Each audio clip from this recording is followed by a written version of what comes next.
ರಂಜಾನ್ ಹಬ್ಬದ ಹಾರ್ದಿಕ ಶುಭಾಶಯಗಳನ್ನು ಕೋರುತ್ತಾ, ಗುಳೇದಗುಡ್ಡ ಅಲ್ಪಸಂಖ್ಯಾತರ ಭವನ ನಿರ್ಮಾಣಕ್ಕೆ ಸರ್ಕಾರ 1 ಕೋಟಿ ಅನುದಾನ ಮಂಜೂರು ಮಾಡಿದೆ. ಬಾದಾಮಿ ಮತಕ್ಷೇತ್ರದ ಜನಪ್ರಿಯ ಶಾಸಕರಾದಂಥ ಸನ್ಮಾನ್ಯ ಶ್ರೀ ಭೀಮಸೇನ್ ಬಿ ಚಿಮ್ಮನಕಟ್ಟಿಯವರು ಹಿಂದಿನ ಶಾಸಕರಾದಂಥ ಹಾಗೂ ಹಾಲಿ ಮುಖ್ಯಮಂತ್ರಿಗಳಾದಂಥ ಸನ್ಮಾನ್ಯ ಸಿದ್ದರಾಮಯ್ಯನವರು, ಉಪಮುಖ್ಯಮಂತ್ರಿಗಳಾದಂಥ ಸನ್ಮಾನ್ಯ ಶ್ರೀ DK ಶಿವಕುಮಾರ್ ಅವರು, ವಸತಿ ಸಚಿವರು ಮತ್ತು ಅಲ್ಪಸಂಖ್ಯಾತರ ಕಲ್ಯಾಣ ಇಲಾಖೆ ಸಚಿವರಾದ ಸನ್ಮಾನ್ಯ ಶ್ರೀ BZ ಜಮೀರ್ ಅಹಮದ್ ಖಾನ್ ಅವರು ಬಹಳಷ್ಟು ಆಸಕ್ತಿ ವಹಿಸಿ ಬಹುಪಯೋಗಿ ಭವನ ನಿರ್ಮಾಣಕ್ಕೆ 1 ಕೋಟಿ ಅನುದಾನ ಮಂಜೂರು ಮಾಡಿದ್ದಾರೆ. ಇದು ಸಮಾಜದ ಅಭಿವೃದ್ಧಿಗೆ ಬಹಳಷ್ಟು ತುಂಬ ಅನುಕೂಲವಾಗಿದೆ. ಅಂಜುಮನ್ ಇಸ್ಲಾಂ ಕಮಿಟಿ ವತಿಯಿಂದ ಸನ್ಮಾನ್ಯ ಶ್ರೀ BZ ಜಮೀರ್ ಅಹಮದ್ ಖಾನ್ ರವರಿಗೆ ತುಂಬ ಹೃದಯದ ಅಭಿನಂದನೆಗಳು ಸಲ್ಲಿಸುತ್ತಿದ್ದೇವೆ. ಪವಿತ್ರ ರಂಜಾನ್ ತಿಂಗಳದ ಗುಳೇದಗುಡ್ಡದ ಮಹಾಜನತೆಗೆ ತುಂಬ ಹೃದಯದ ಶುಭಾಶಯಗಳು.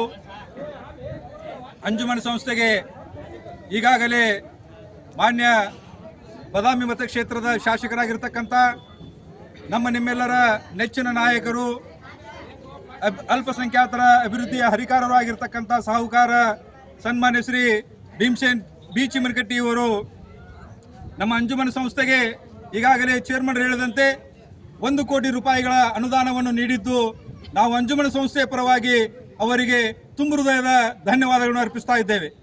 ಅದೇ ರೀತಿಯಾಗಿ ನಮ್ಮ ಅಭಿವೃದ್ಧಿಯ ಅಲ್ಪಸಂಖ್ಯಾತರ ಅಭಿವೃದ್ಧಿಗಾಗಿ ಸಾಮಾಜಿಕವಾಗಿ ಹಾಗೂ ಸಾಂಸ್ಕೃತಿಕವಾಗಿ ಬಹುಪಯೋಗಿ ಕಟ್ಟಡ ನಿರ್ಮಾಣಕ್ಕೆ ನಮ್ಮ ಗಣರಾಜ್ಯ ಸರ್ಕಾರದ ಮುಖ್ಯಮಂತ್ರಿಗಳಾಗಿರ್ತಕ್ಕಂಥ ಸನ್ಮಾನ್ಯ ಶ್ರೀ ಸಿದ್ದರಾಮಯ್ಯ ಸಾಹೇಬ್ರವರು ಹಾಗೂ ಉಪಮುಖ್ಯಮಂತ್ರಿಗಳಾಗಿರ್ತಕ್ಕಂಥ ಸನ್ಮಾನ್ಯ ಶ್ರೀ DK ಶಿವಕುಮಾರ್ ಅವರು, ಅಲ್ಪಸಂಖ್ಯಾತರ ಇಲಾಖೆ ಹಾಗೂ ವಸತಿ ಇಲಾಖೆ ಸಚಿವರಾಗಿರ್ತಕ್ಕಂಥ ಸನ್ಮಾನ್ಯ BZ ಜಮೀರ್ ಅಹಮದ್ ಸಾಹೇಬ್ರವರಿಗೂ ಸಹಿತ ನಮ್ಮ ಅಂಜುಮನ್ ಸಂಸ್ಥೆಯ ಪರವಾಗಿ ಹಾಗೂ ಬಾದಾಮಿ ಮತಕ್ಷೇತ್ರದ ಮಹಾಜನತೆಯ ಪರವಾಗಿ ನಾನು ಅಭಿನಂದನೆಗಳನ್ನು ಸಲ್ಲಿಸಲು ಇಚ್ಛಿಸ್ತಾ ಇದ್ದೇನೆ.